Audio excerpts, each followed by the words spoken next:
हमारे पाकिस्तान में एक चीज़ बड़ी आम हो गई है। मिसाल के तौर पर मुफ्त खाना खाएं।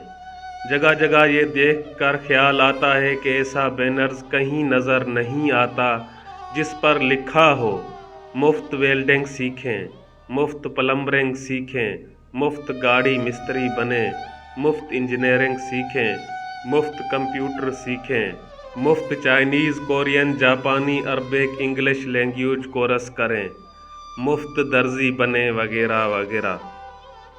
कहीं भी ऐसा कुछ नज़र नहीं आता। हमारी कौम को सिर्फ़ और सिर्फ भिखारी बनाया जाता है।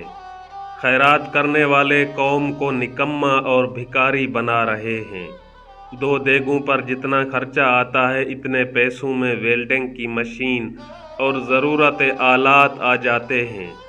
आप तनख्वाह पर एक उस्ताद रख लें और सिर्फ 1 हफ्ते की वेल्डिंग लर्निंग क्लास दें और आखिर में 10,000 की एक वेल्डिंग मशीन हर सीखने वाले को हवाले कर दें।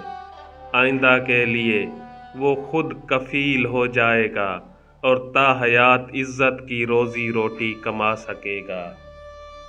कौम को भिखारी नहीं हुनरमंद बनाएं। ये काम हुजूर अकरम सल्लल्लाहु अलैहि वसल्लम की सुन्नत भी है।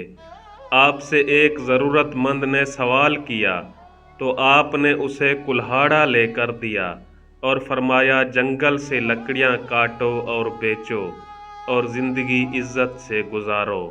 हमेशा मेहनत करने वाले की ही इज़्ज़त होती है, ना कि हाथ फैलाने वाले की।